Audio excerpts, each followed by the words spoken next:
So this one I almost died laughing at because this is a similar story to the ones I've covered on my channel before about all these different investigations into pay disparities between men and women.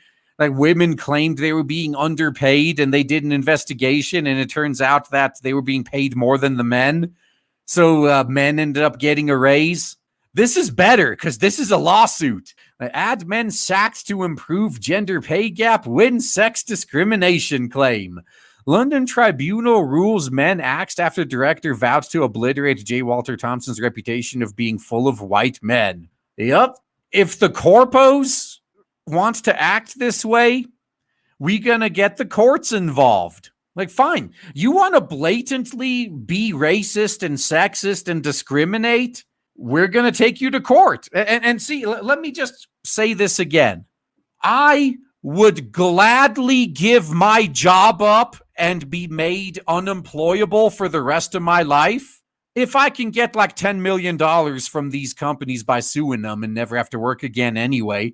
If you guys want me out of the workforce that bad, we can skip the lawsuit. Hey, Disney, you hate white men so much? You want white men to go away?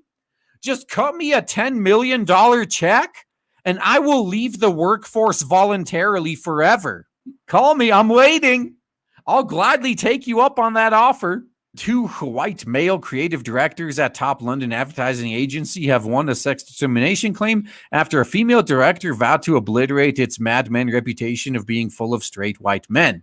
Chaz Bayfield and Dave Jenner, both in their 50s and renowned creative directors at J. Walter Thompson Agency, were among 5 men axed from the agency, which was part of WPP because bosses urgently wanted to address its poor gender pay gap, the Tribunal court ruled.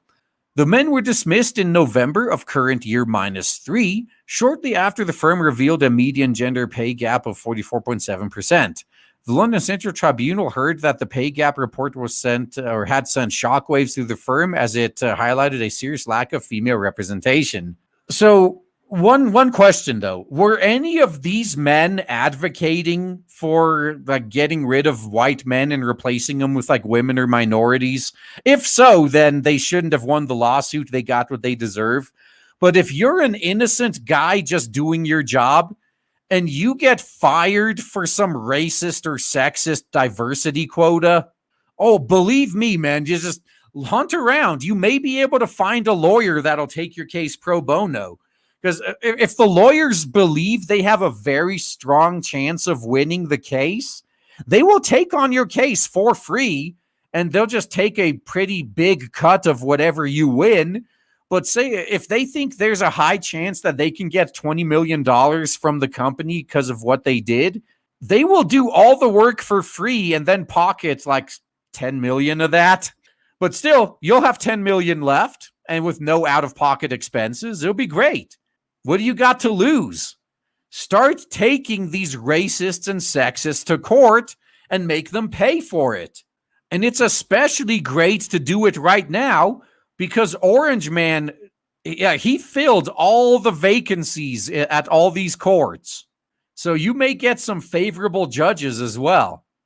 And a lot of times these companies, they'd rather just pay you the $20 million than keep appealing this for 10 years all the way up to the Supreme Court. So again, what do you got to lose? The agency's then executive creative director, Lucas Peon, perfect name for a VP, huh? And described the pay gap statistics as really, really horrible. In the World Cup of sucking at pay gap numbers, we made the final, he said at the time. So instead of firing those 5 guys that you fired, how about you just cut your own pay? You sound like a man, Lucas Peon. If you're so concerned about the gender pay gap, how about you cut your own pay and give it to a woman then? Why is that never an option from these people who pretend to care so much? A female creative director, Jo Wallace, was appointed to help the company shake off its reputation as a Knightsbridge boys club where white straight men create above-the-line advertising. Start with the people who are advocating for this. All the straight white men that are being good male feminist allies, start with them. It's what they want. She organized a diversity conference entitled Crisis, the Mother of All Change. At the conference, Wallace, who introduced herself as a gay woman, said, "One thing we all agree on is that the reputation of JWT once earned as being full of white British privileged men has to be obliterated." That's easy to say for you, huh? At the conference, Bayfield, 52, and Jenner, 50, who the tribunal heard are both white, British, and straight, expressed concerns about the safety of their jobs. And that basically put the target on their back. Let's start with these guys. Bayfield, who made the famous Blackcurrant Tango St. George advert, had sent an email to a superior stating, "I found out recently JWT did a talk-off site where it vowed to obliterate white middle-class straight people from its creative department. There are a lot of very worried people down here." Peon and Emma Hoyle, the company's HR director, of course, called a meeting with Bayfield and Jenner to discuss their concerns. The tribunal heard that bosses thought the men were challenging the diversity drive.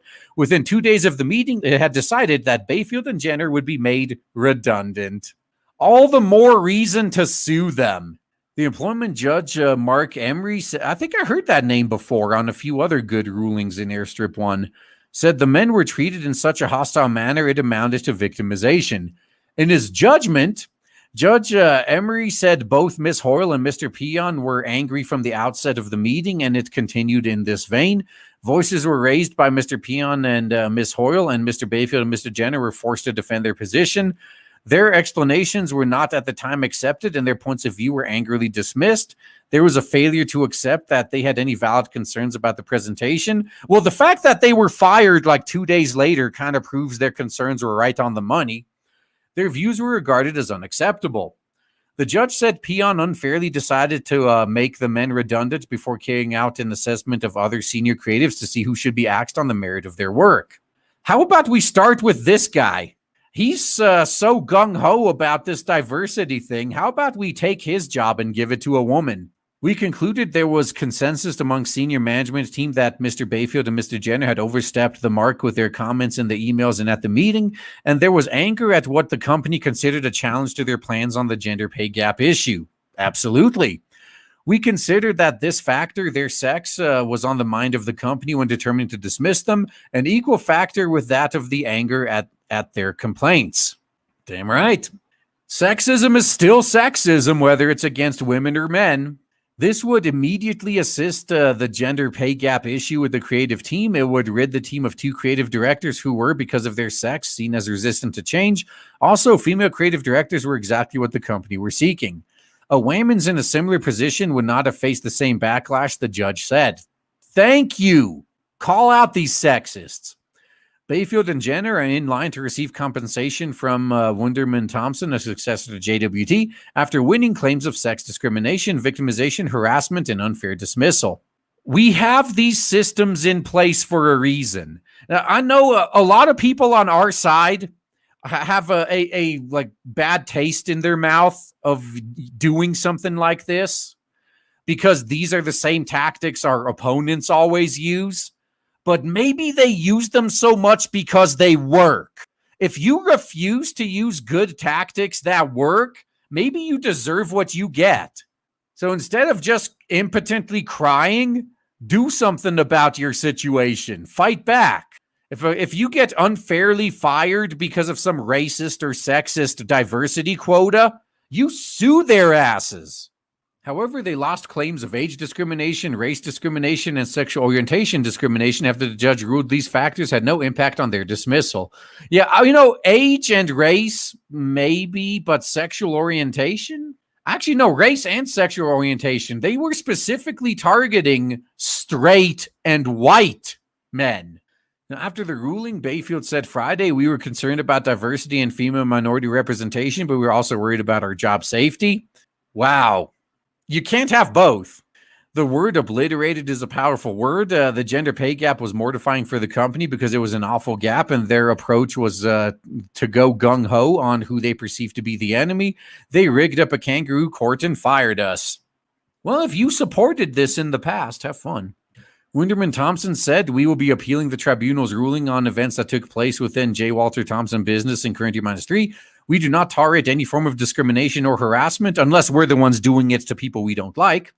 and are committed to providing an inclusive workspace in which everyone is treated fairly, unless you're someone we don't like. We would like to make clear no claim was brought against Jo Wallace. She did not dismiss the claimants and was not involved in the redundancy-making decision process. We are shocked and appalled by the personal attacks aimed at Jo and condemn this behavior. We ask the people treat Jo with respect and kindness. The same way she treated those guys, huh? The 3 other male creatives who were sacked settled out of court. So they were paid off. Okay. So by the way, a lot of people view settling out of court as like bitching out. But look at it this way. If your only goal is to get a couple $1 million out of them for firing you, and they offer you a couple $1 million to just drop it, why wouldn't you take it?